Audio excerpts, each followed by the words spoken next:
in the Oval Office, sitting in exactly the same chair.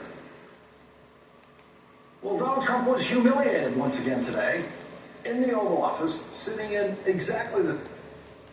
Well, Donald Trump was humiliated once again today in the Oval Office,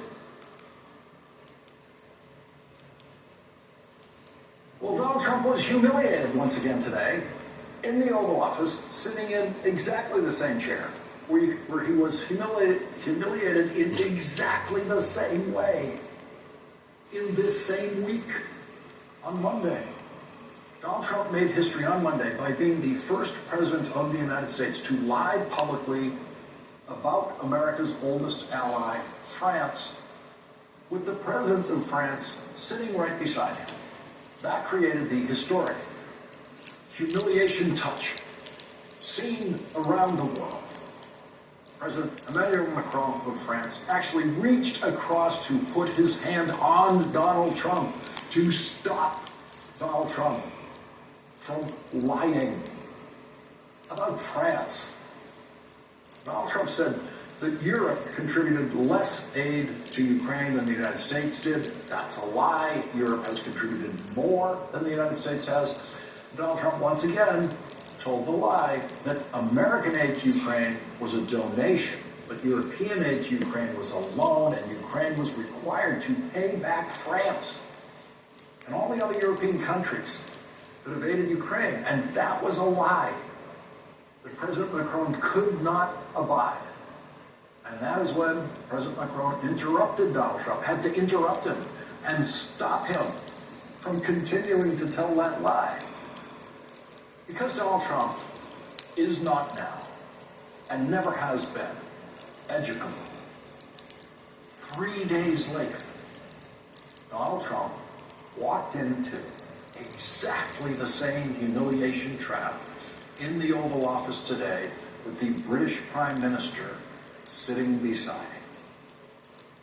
You know, they get their money back by giving money. We don't get the money back. Biden made a deal. He put in $350 billion. And I thought it was a very unfair situation. We're not getting all of ours. I mean, quite a bit of ours was gifted. It was given. There were some loans, but mainly it was gifted, actually. It was gifted, actually. Did you see that left hand? That's the interruption hand that the French president used. The British Prime Minister's left hand goes toward Donald Trump, but he's British. He's British. So he's not touchy-feely. He's not going to touch him. But he does interrupt him, just like the French president did. Once again, Donald Trump told the deranged lie that the aid supplied to Ukraine by the British will have to be paid back by Ukraine. And that is the only thing Donald Trump said today that forced the British Prime Minister to actually interrupt him.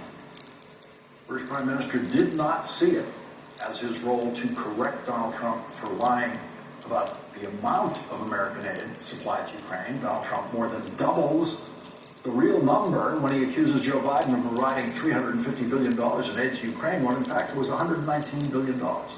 It's the kind of Trump lie that everyone has grown accustomed to, especially the White House press corps. Of course, Donald Trump will lie about the numbers. He always does, any number. The Washington press corps seems to have internalized that to the point where they never zero in on his lies about the numbers. If any other president said $350 billion when the true number is $119 billion, every Washington reporter would instantly zoom in on that. But Trump lying is now fully built in to the press expectations of anything Donald Trump says publicly.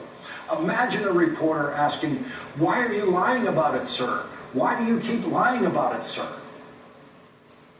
That actually happened in those exact words during the first Trump presidency, when White House reporter Andrew Feinberg got so fed up with Trump lies that that's what he ended up asking. Why are you lying? A lone voice emerging from the White House press corps then, coming out of the clamor, saying, "Why are you lying about it, sir? Why do you keep lying about it, sir?" And of course, Donald Trump didn't answer him. Today in the Oval Office, Andrew Feinberg, once again, asked the best question of anyone in the White House press corps. On tariffs, you just said with China. Who are you with? I'm with the Independent. Oh, that's good. It's on tariffs. You just said that China.